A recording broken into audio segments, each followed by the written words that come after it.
Okay, am I supposed to kick this off? Yes, thank you. Hello, everyone. My name is Eddie Cummins. I'm the Smart General Manager. Thank you for joining us this evening. We appreciate you taking the time to be here with us for this public workshop for Smart's Pathway Wayfinding Plan. In 2022, Smart held a series of listening sessions, including one on the pathway. One of the key takeaways from that meeting was the need to install signage or wayfinding on the pathway.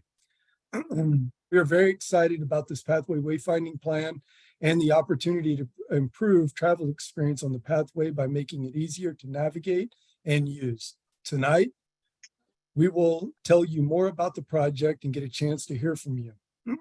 We appreciate your input, which will help inform this wayfinding plan and ultimately the design of our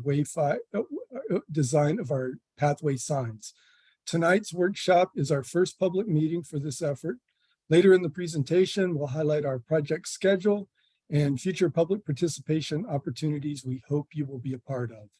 Thank you again for being here tonight. And before I kick it back to the facilitator, up there is Chair Lucan. I'd like to provide an opportunity for Chair of the Smart Board of Directors, an opportunity to provide a few remarks. Chair Lucan? Thank you, Eddie. Greetings, everyone. Just very quickly, on behalf of the Smart Board of Directors, we want to thank you for participating in tonight's session here. You know, one of our mission at Smart, and you could see it on Eddie's slide, is that we connect communities. And our multi-use path really does that, both physically, connecting communities as it runs through so many of the cities and towns that we serve, but it also connects to greater trail networks, path networks, walking, biking paths. And we need your input tonight to really make sure that we're communicating that properly. And I'm just want to conclude with, on behalf of the Smart Board of Directors, we appreciate your input and thank you for participating tonight. I'm going to turn it right back over to our amazing team to guide us through tonight's session.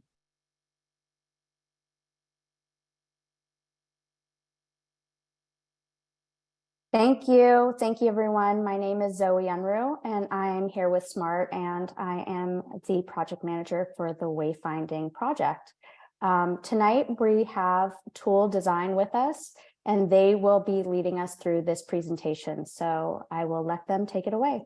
Thank you very much. Hi, everyone. Can everybody hear me okay? Thumbs up. Okay, great. So yeah, just a big hello and welcome to everyone who's joining us tonight. I'd like to introduce myself. My name is Anjuli Palta. I'm an urban designer and planner with Tool Design and leading the engagement effort for this project. And with me is my colleague, Erin, who I'll pass it off to introduce herself. Hi, I'm Erin Williams. I am the environmental graphic design practice lead at Tool Design, which mostly means I work on a whole lot of wayfinding projects. All right, great. So let's get right into it. We've got a pretty packed agenda and an hour of your time. So we're going to just start off by going through a couple of housekeeping items for tonight's workshop. The first being, please communicate thoughtfully and be considerate of opinions that are shared tonight that might be different than your own. Please also write questions that you may have into the Zoom Q&A window. Submitted questions will go directly to our Smart staff team who are working on the back end of Zoom. While we won't get to every question tonight, there will be opportunities to give us feedback throughout the workshop. And again, Smart will be reading every comment and question as they come in. And last point here is just to let you know that tonight's meeting is being recorded. So now we know, a little bit about us. We would like to know a little bit about you now. So what we'd like to do is to have everybody go to mentimeter.com, either using your computer browser or a smartphone, and type in the code shown on the slide that's in blue here, if you can see my little hand. And we'll be using Mentimeter throughout the workshop to get feedback from you all. So this is our kind of first polling question of the night. And looks like we have one response in, two. We'll give it a little bit of time for folks to answer. And if you're having any IT issues or need help getting to Mentimeter, you can submit that to the Q&A as well.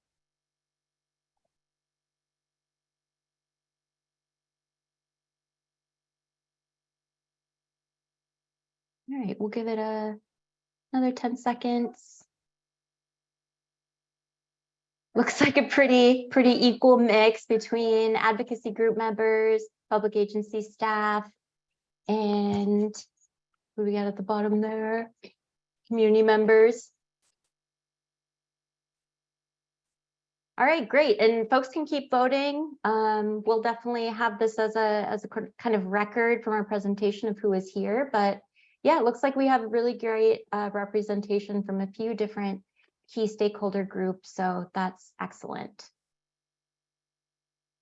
All right, second question here for everyone is, what brings you to tonight's workshop? We have a couple options. I frequently travel along the SMART pathway. Coming out tonight to have your questions answered about this project, just to learn more about the project.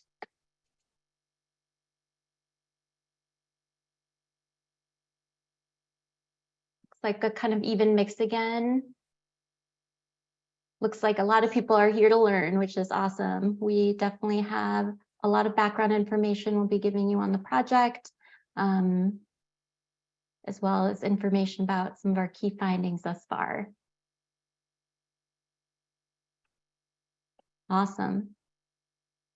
So this is great. We're really excited to share some more information with you, and to get your feedback as well as we move along through the presentation. All right. So I'm gonna switch back from Menti and just get started with our agenda here. So we'll be giving a brief project overview, reviewing existing conditions, then defining what wayfinding really is, particularly in the context of this project. And then we'll be closing the evening with an interactive activity using Mentimeter again. So if you do have it up in your browser still, leave it there. We'll be coming back to it shortly. So the purpose and goals of this project, I'm going to go through kind of the 4 primary goals here. The first being to ease trip planning and travel for all pathway users, whether that be youth, seniors, bicyclists, pedestrians, wheelchair users, folks on scooters, for everyone who's using the pathway, really easing trip planning. 2, to improve pathway connections to trails, streets, and transit. 3, to enhance the visibility of access points and entrances to the pathway. And lastly, to create a clear and unified visual communication of pathway information. And we'll be talking about these in more detail as we dive in, what kind of these all mean. So what we'll be creating for this project is really a unified design and branding vision for new signage, as well as the messaging for that signage. In addition, we will be determining the location and placement of new signs along the pathway, and ultimately we'll be creating design drawings for new signs, which will then be given to a sign fabricator who will produce them, and we'll be taking them into the field for installation. So actually getting signs in the ground. So what this project is not, this project will not be providing recommendations for pathway improvements or the planning or construction of new pathway.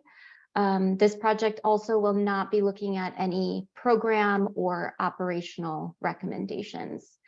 And we wanted to sort of take a pause and highlight here what this project is and is not, to really frame what kind of feedback we're looking for tonight, and key up some of the content of the rest of the presentation, which is really fundamentally about this process of developing a unified signage design and placement plan for the SMART pathway.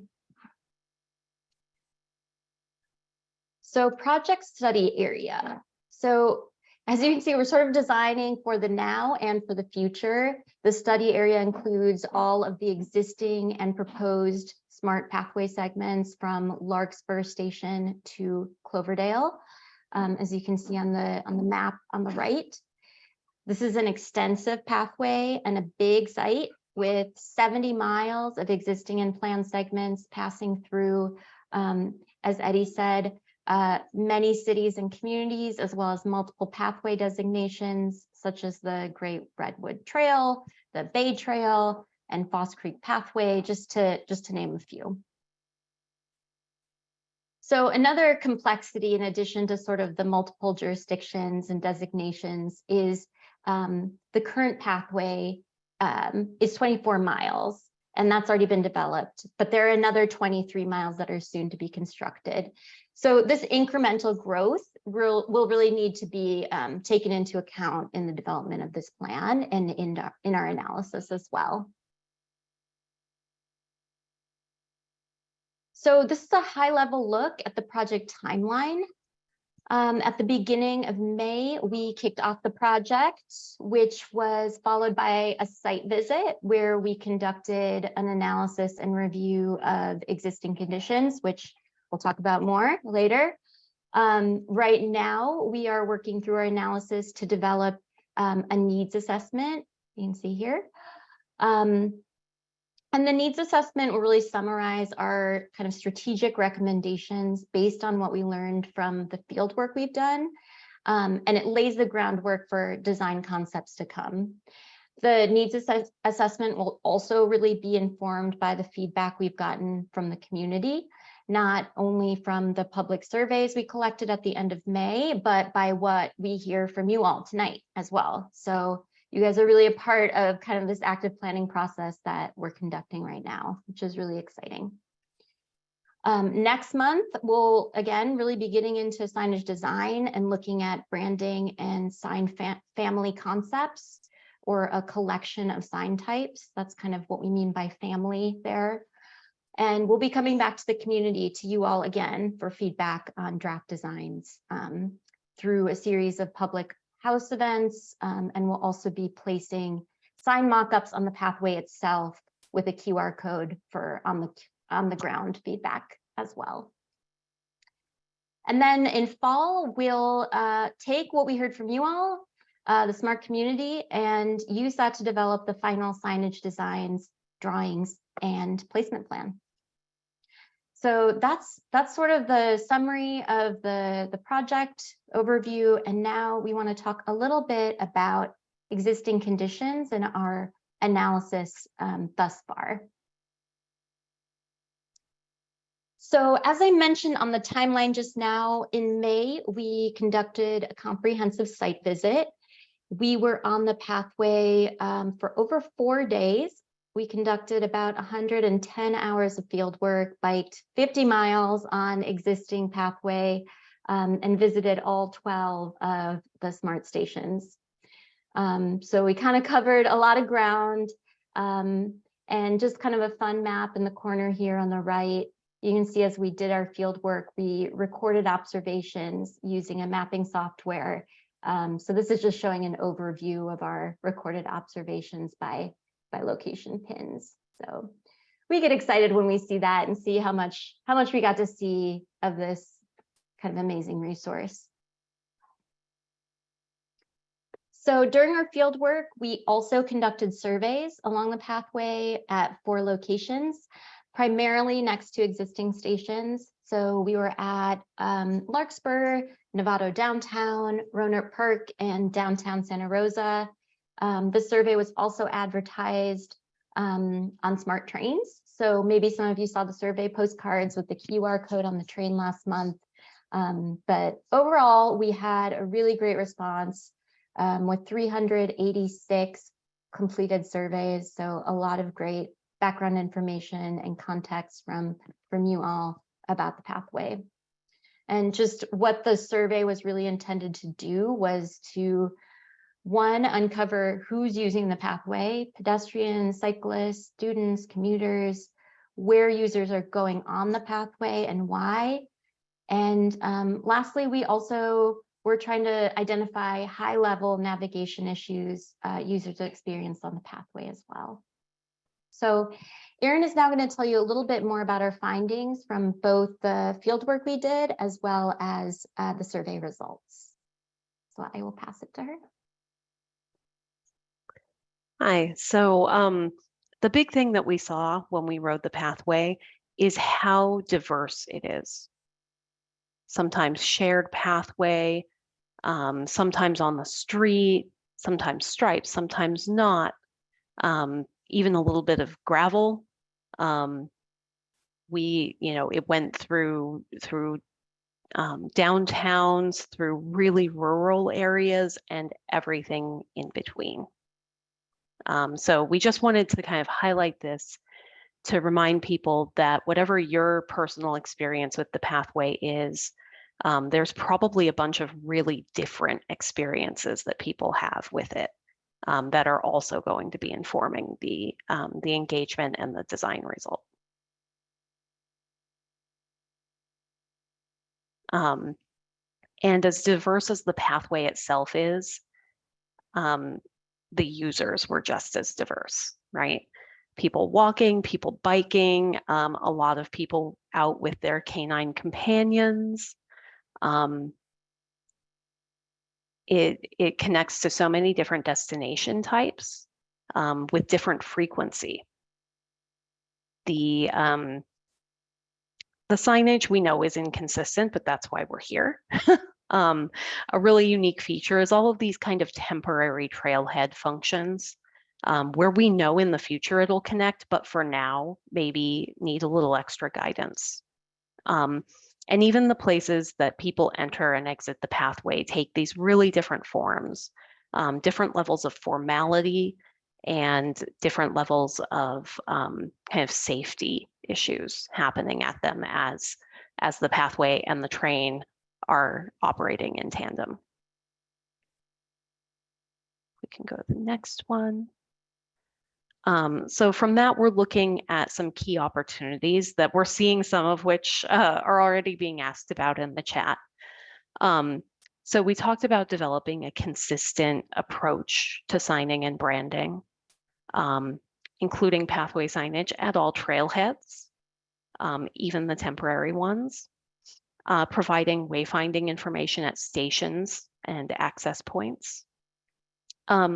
We also are looking to identify kind of placemaking opportunities, which what we mean by that is places where we can make a unique expression at a location that's identifiable for people, that becomes a de facto landmark, which helps customize things for the many different communities that the pathway travels through, but also gives some nameable locations that you can schedule meetups at, or you can, when you're giving directions to a friend, if you can say, oh yeah, you turn after this mural, this sculpture, this feature of the pathway.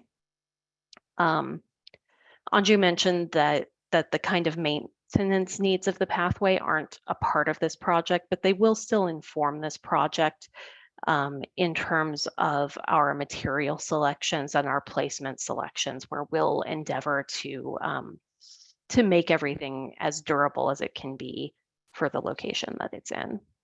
And we think there's a really big opportunity to use ground markings to help unify some of that diverse paving, to help communicate a bit more that it's one thing.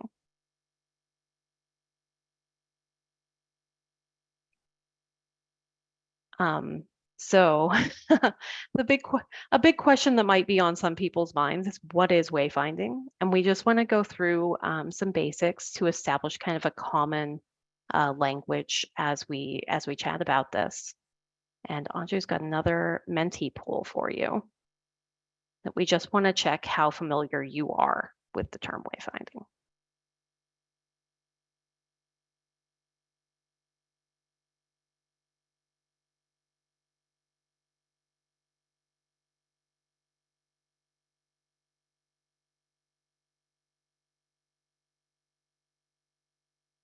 Wow. So we got some experts in the house. This is a really well-informed group. I love it.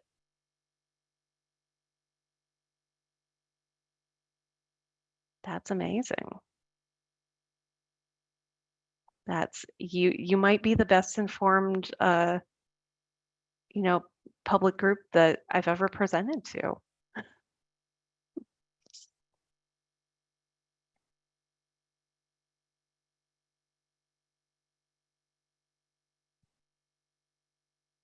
Very nice.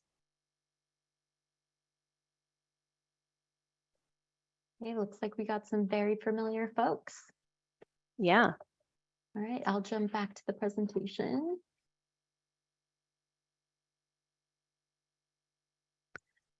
So I feel like I should go through the next slide really quickly because most of you know this already.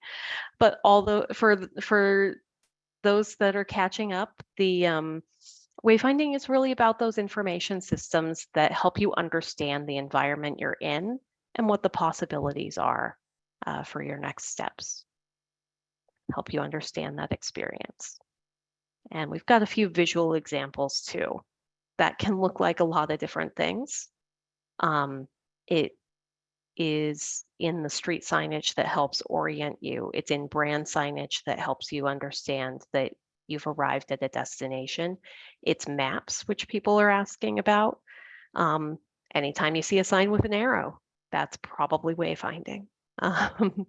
It's in things that help you make decisions and also in subtle things that help you understand that maybe you've crossed a boundary and you're in a different zone than you were a minute ago. And those all look really different. And that's because we all think really differently and they respond to different environments. If we can go to the next slide. So people use really different strategies to find their way around. So going from the bottom up, track following, if we're all old enough to have watched The Wizard of Oz, if that's not a dated reference yet, I tell people to think of the yellow brick road, right? You follow the yellow brick road, you'll get where you're going, and that's track following. Aiming is being able to identify landmarks and point your way towards them because you know they're close to where you're going. Inference is detecting and responding to patterns in things like street numbering, building numbering, maybe color sequences, any sort of sequence that you can figure out, oh, I think I know what's coming next, and I'm going to guide myself based on that. And route following is what most people think of when they think of wayfinding, kind of making a plan, following the steps of that plan in the environment, right? And I just outlined this to point out that a lot of us are switching between these different modes subconsciously. So we try to layer in multiple methods of wayfinding into the sign systems because we don't all think exactly the same. We all think our way is the way, but our neighbor might think completely different than us and navigate completely differently than we do. And I find that charming and interesting, but that's why I do what I do. If we go to the next slide, we're going to dig into route following a little bit more because this is starting to look a little bit like where sign families start to come from, right? So we're trying to accommodate people making the plan with maps. Sometimes you're using signs in the environment. Sometimes you're using maps online on your phone. Sometimes verbal directions that someone's given you. And then orientation is making the connection between however you've made that plan and what you're seeing in the environment. Going, oh yeah, I think that's that. It must be this way. Decision making is that classic point of here or there. And after maybe a particularly challenging decision point, we might give you a little confirmation. You might be looking for like, was that the right choice? I'm not totally sure. And we want to provide that reassurance. And then even more reassurance upon arrival when you go, oh yes, that is what I'm looking for, right? So the designs that you'll see the next time that you see our group we'll really be starting to try to respond to all of those different touch points in decision making. Go to the next one. And there are some best practices that we try to follow. I won't read all of these completely, but keep it simple. Don't overwhelm people. Next, be consistent, because consistency is what builds trust in people. You don't have to plan the entire thing because you know there'll be some more guidance on the way. Make connections. I know why we're all here. Prioritize public destinations. I do always get a few questions about this one. They go, oh, I really want, I'm traveling to Trader Joe's. Why don't we sign to Trader Joe's? Well, because Safeway and Costco are going to say, what about me? And then your sign's not so simple anymore. It's getting pretty cluttered. And then one of them moves and you have to replace the signs all the time. And so we really try to prioritize public destinations and let people kind of figure out the private ones by those other methods of landmarking and inference. Designed for the inexperienced user, because we can all get used to anything. But think about what you needed to know when you were new to the pathway, your first couple of times writing it. That's who we're designing for. And be inclusive, because not everyone might have as sharp of eyes as you, or might not ride as fast as you, might not be as tall as you. Making all of their days easier will make the whole traffic on the pathway flow more smoothly.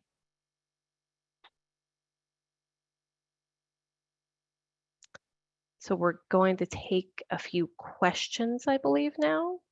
Zoe? Yeah, so we wanted to just give people a chance to pause here. And if you have some questions, now would be a good time to put some in the chat. I know some questions have been responded to in the chat as well as we've been going forward, but just wanted to give everyone a chance. So we'll give you a minute here or two to put some questions in and we'll try to get to them.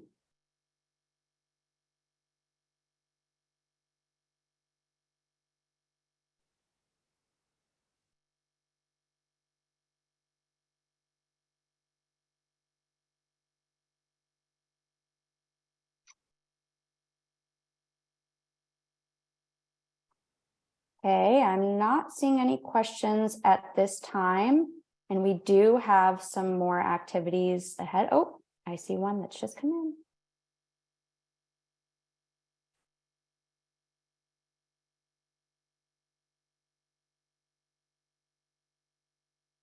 Okay, I guess I can answer, I can read out. Oh, okay, let me work on reading out some of these. This is great so far. I already really appreciate how you all are looking at this design challenge. Thank you. Are you going to try to sync with local jurisdictions to interconnect to their wayfinding? Yes, part of this effort is to coordinate with local jurisdictions. The pathway, as you know, shares multiple designations. And we want to recognize that through our wayfinding and coordinate with partners. You mentioned public destinations. I think of libraries, city halls, hospitals, what others? Aaron or Anju, can you give some examples of some other public destinations that might be, we might point people to on the pathway? Yeah, that's a great question. Natural features like parks or beaches are a big one. Also other transit. I'm thinking of the ferry comes to mind, but there's also some other transit system that the pathway intersects with. But libraries, cities and hospitals are great. Neighborhoods or cities, especially since the pathway is so long that it traverses multiple cities. Also major schools, especially like college and university level. But as you get closer to them, also like K through 12 level schools.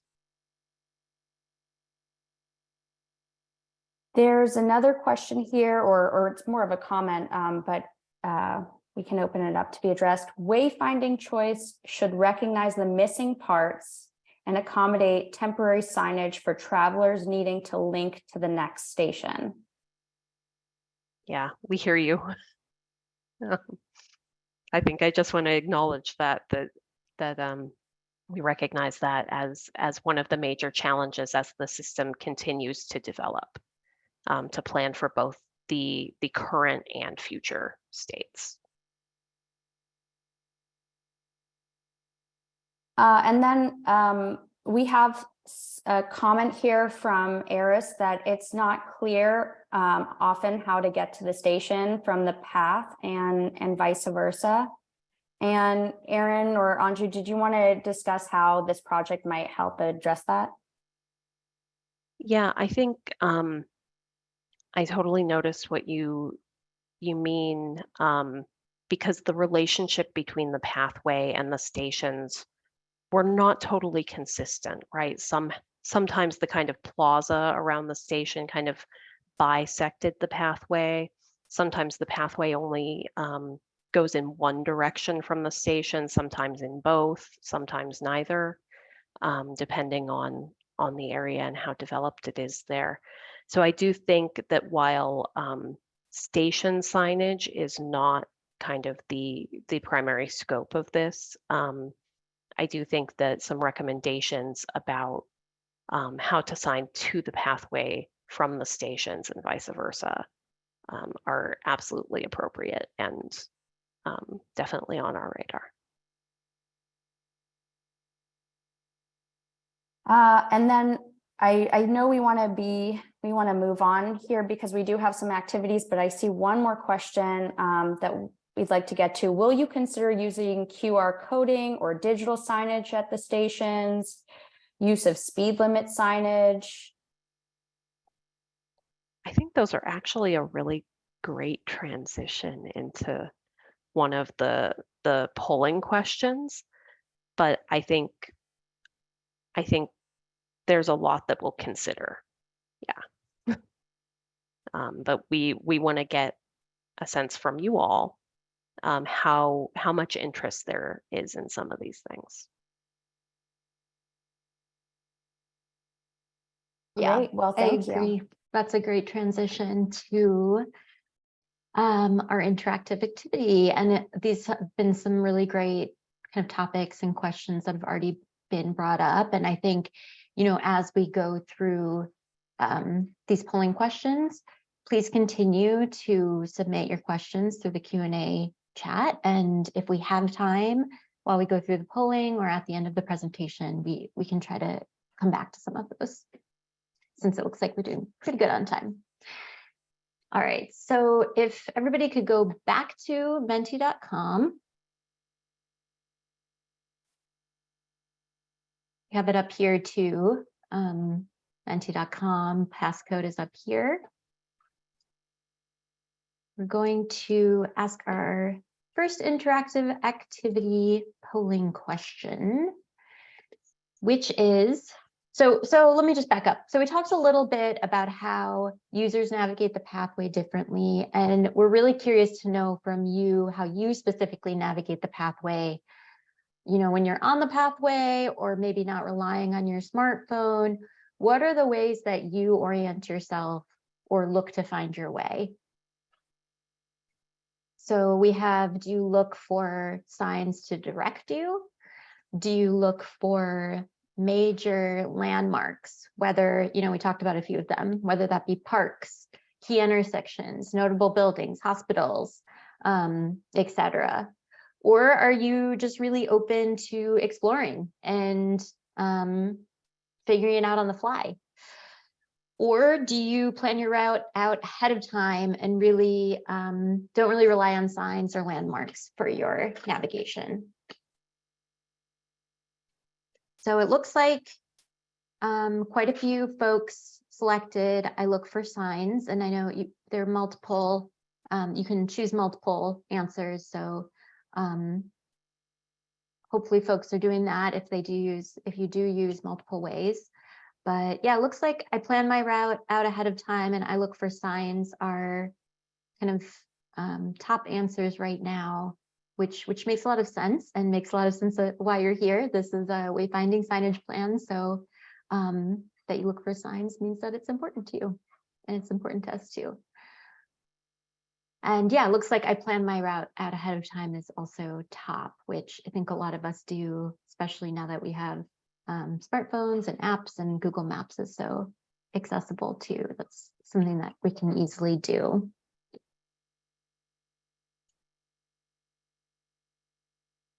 And I think a comment that's come in that is appropriate to bring up here is that, this question can be very contextual or situational. And I think that's true. And we may find ourselves doing one or various of these approaches depending on what situation we're in. So I think that was a very helpful comment. All right, great. And if in the Q&A you want to tell us what kinds of signs you look for, we're going to have a polling question that asks kind of specifically about that. But if you want to elaborate, we will capture your kind of additions to your selection through the Q&A chat.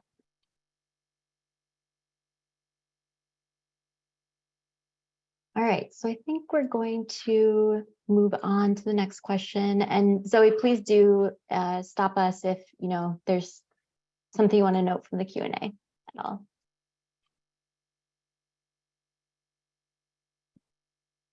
Okay, how do you plan your route? So if you have a destination in mind, what tools do you use to get to where you want to go? That could be a smartphone or using an app like Google Maps or Waze, using a physical map, which might be more traditional, but less common these days. Or are you open to improvising it? Or last potential answer, are you so familiar with the pathway and surrounding area that you feel like you don't need route planning? You don't need to do that ahead of the trip.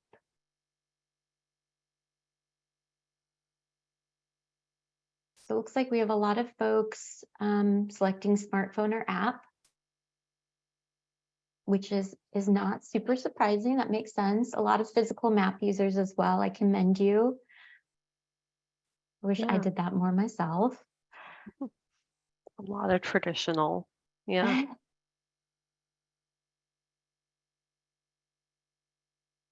Few folks know the area pretty well and don't need to plan.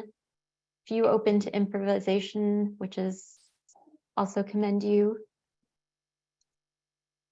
We definitely met some folks on the pathway who had a very adventurous spirit and were open to exploring. So that's excellent to hear. But it looks like, folks do plan in a few different ways, but on the whole, smartphone and app is kind of coming up as a clear way folks are doing that. But physical maps still have a good, a strong contingent. Right. Yeah, and if you do use apps, I believe there's a smart app. Would be curious to see what apps you're using also, if you want to put those in the Q&A.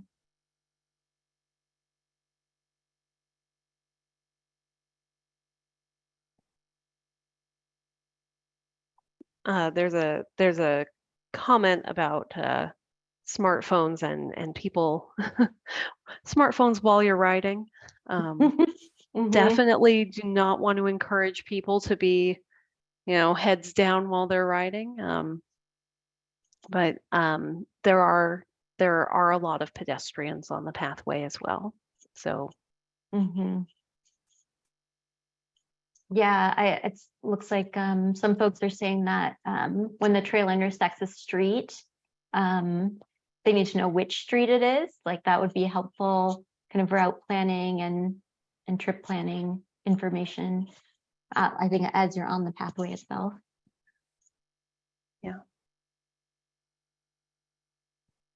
Great. Do you want to move on to the next? Yeah. Erin, I'll let you cue this one up. Right. So we talked a little bit about how all the entry points are really varied. So we're curious, the place where you most often enter, is it typically at a train station, at an intersection with a street or trail, at a formal entry point, like I'm immediately thinking of like the ramps at Larkspur, for example, or a more informal access point, like you can see here. I'm gonna leave those up for a moment because they get really small once you go to Menti.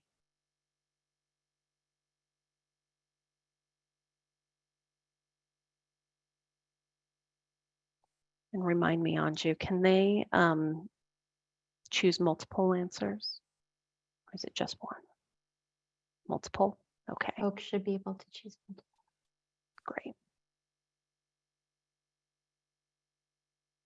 So we know you don't use the same entrance every time. Yeah, and I think this kind of aligns with what we found in the field too, just riding the pathway ourselves. There are a lot of kind of intersections that do meet up with the pathway where we did see folks riding around a lot. We know formal entry ramps are less common along the pathway. So, and train stations, obviously a kind of huge connector to the pathway. So this does kind of, I think, align with some of the things that we were seeing in the field and makes sense. Yeah. Just basic intersections are the most common. Yeah.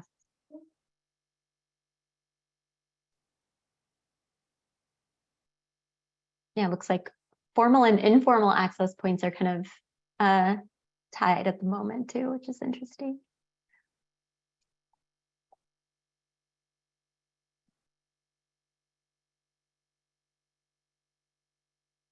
And Erin, do you want to talk a little bit about kind of our findings about intersections generally? And Oh, well, we were just observing a lot that some of the intersections, there's some diagonal intersections, there's some kind of fun maneuvers that you need to do at some of the intersections in order to kind of keep on the, keep clear of the train. So that's something that our team actually is paying a lot of attention to generally, are the intersections, to try to find solutions that help keep people safe and on track at the same time.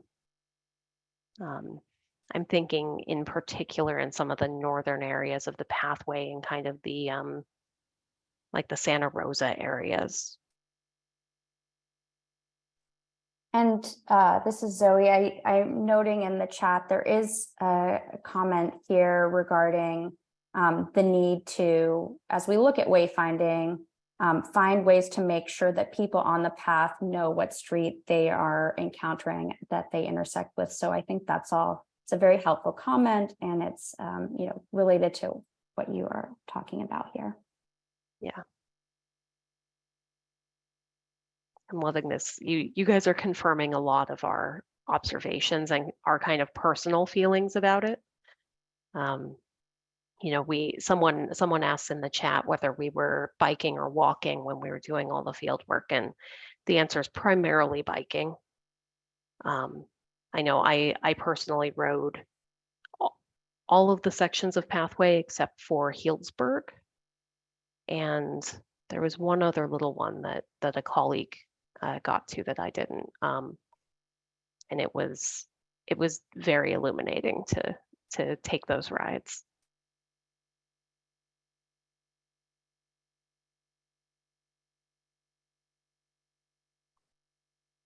All right, and then this is another one we're going to leave up for a minute before releasing the Mentee poll, because the photos will get really small. But we just want you to help us understand your priorities a little bit. You know, we've been hearing great things about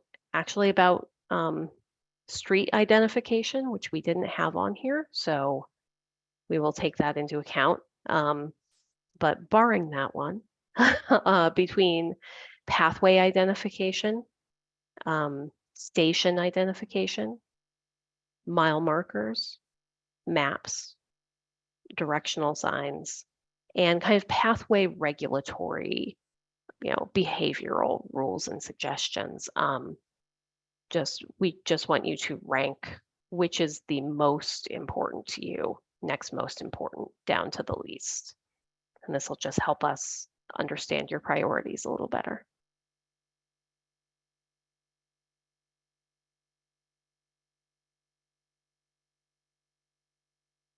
There we go.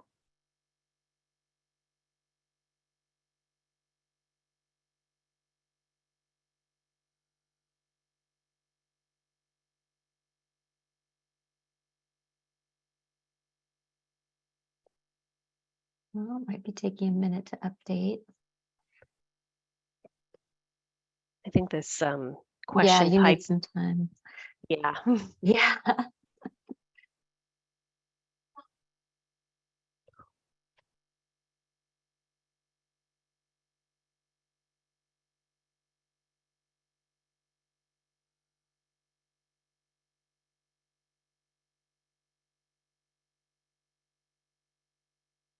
No, looks like directional signs are staying pretty solidly at #1 at the moment, followed by maps, which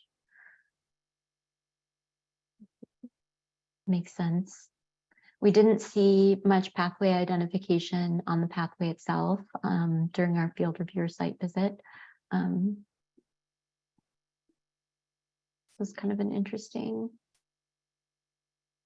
sign type to think about.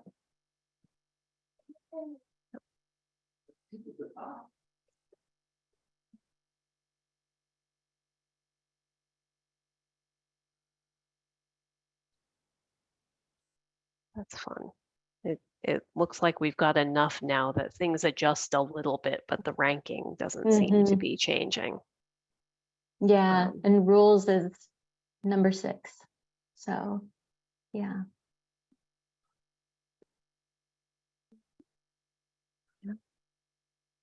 All right. That's some pretty clear priorities. I love it. Yeah, this is great. All right, I think we're going to flip to the next question now. Mhm. All right, and here we're going to ask you kind of a series where we're going to ask you about your kind of ideal experience, right? And we're talking about signage, but we're also talking in kind of an aspirational future way, right? Imagine yourself on the pathway in the future. Is the experience more natural and outdoorsy, more high-tech, connected? You know, someone mentioned some digital tools earlier.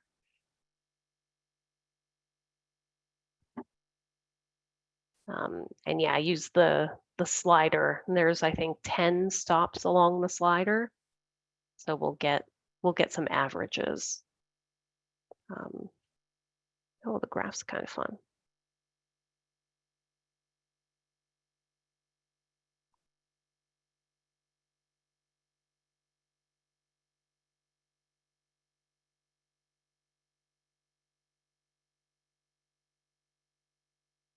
All right, looks like we're skewing more on the natural side, but not a full-fledged 100% in the natural direction. And again, as Erin said, these are kind of conceptual terms, so not really like a hard and fast rule of what this looks like or means, but we do have some images behind the words to give you a sense of kind of what we're talking about.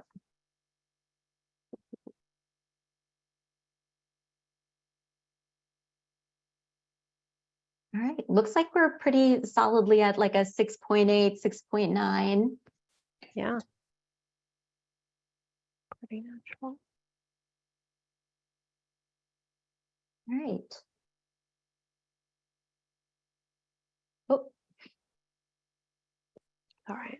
Well, okay, we'll hang out here for a moment. Yeah, we'll give this another 10 seconds. And again, just to give some context, some things they think about, just looking at these two signs, some differences, materiality, you know, one might be an unfinished steel, one might be a more refined material.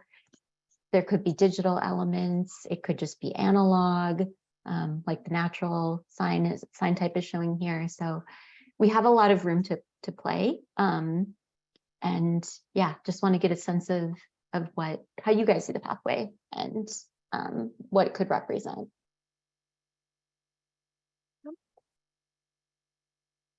Okay, right. here's the next one. And so, you know, kind of same deal, but on a spectrum from kind of vibrant to tranquil, right? Bold, exciting, versus kind of, you know, mellow, outdoorsy, natural. Well, I guess we already did natural.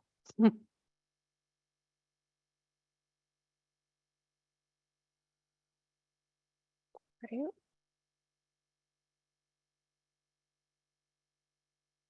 It's interesting that the numbers are rather different. Mm-hmm. Here. It tells me Yeah. That tells me y'all maybe have the appetite for a little bit of bold.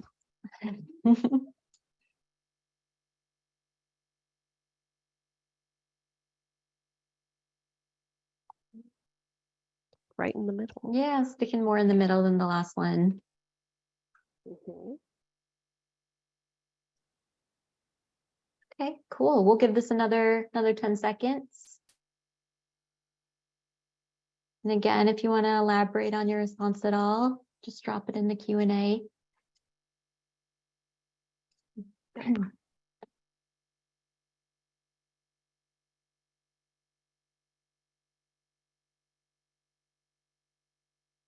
And I think, Erin, what we were talking about, what you were talking about before too, is the pathway experience is so different for so many different users. So this is really interesting for us to see kind of generally the sense of the pathway as a whole.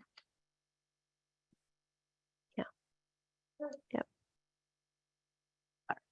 And The next yeah. one. And this one you can think of the signage, but you can also think of how you like to travel. What's the kind of speed of experience that you're looking for? Are you looking to go and like jam it out and get your miles in? Or are you looking to kind of amble along and be a little more relaxed?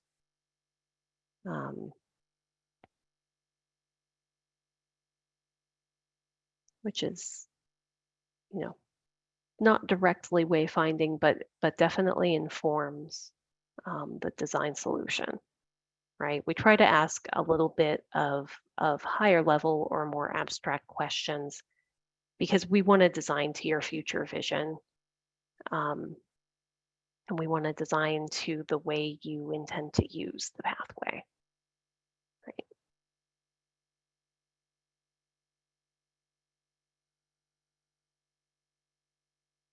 Right. And someone put in the chat here, I bet walkers and cyclists will have different answers. And absolutely. We know we're designing for kind of multiple speeds, multiple users. That is part of our charge and challenge. Yeah. But looking at the intercept surveys we did see about 70% bicyclists versus pedestrians. Mm-hmm. and some very confident bicyclists too.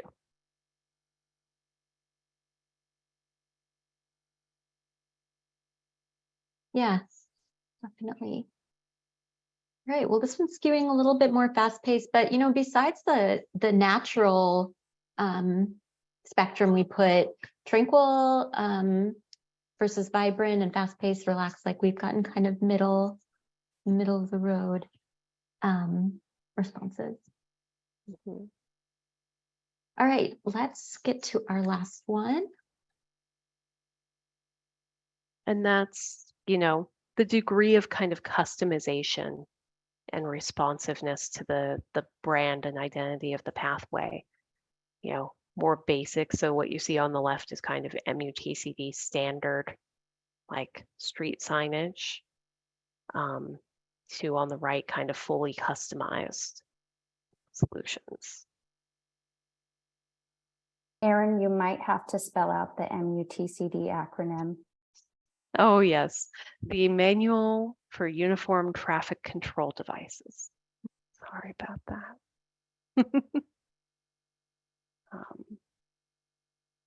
But you do see a few of those, especially in Marin and a little bit in Healdsburg as well.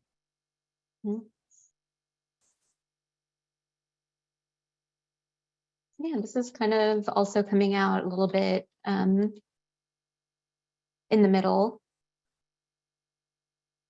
Oh, I Maybe feel with like an edge towards custom. Yeah, one way to think of this is expressing Smart's identity, but another way is also kind of expressing the community's identity. And while it travels through different communities, I do think that there are some commonalities between you that we could try to latch on to. Great. Well, for the sake of time, I'm gonna go to the last polling question here, which is, what do you wish new users knew about the pathway?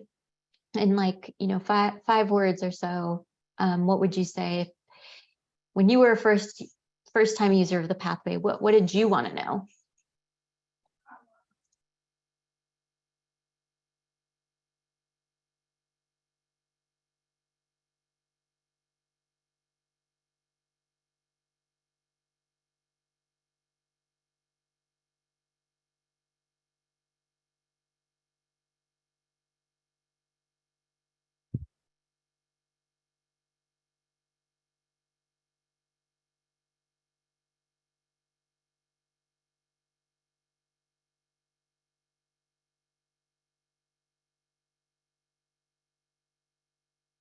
I like fun.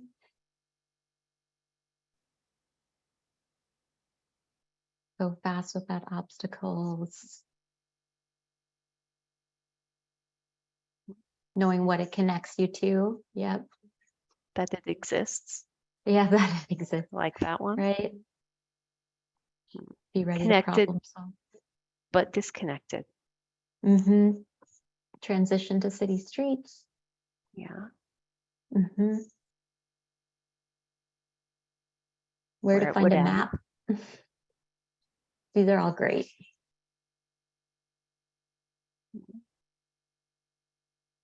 Entry points.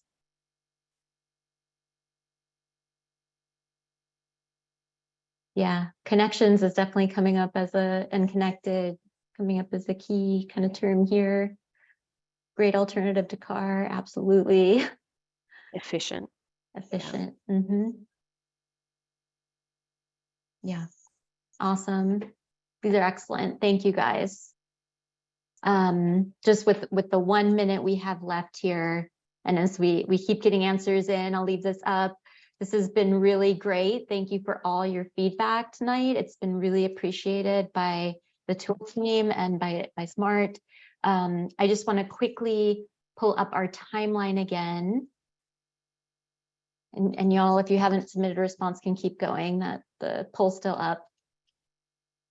I just want to say that This isn't going to be your last opportunity to provide feedback. We'll be back at the end of summer towards Labor Day to get your input on preliminary design. So definitely stay tuned for updates on that front. And with that, I will hand it to Zoe.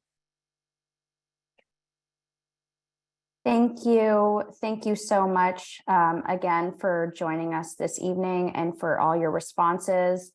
We got a lot of great comments as well during these activities in the chat, and we are recording and going to be addressing your questions, even though we may not have gotten to them here. And if you do have additional questions or comments on the project, please reach out. You can email here customerservice@sonoma-marin-train.org. And I know I see it's 7:01, and I want to be respectful of everyone's time and just thank you all for setting aside time to be with us this evening and help us on this project. Thank you. Yeah, thanks so much. Have a good evening, everyone.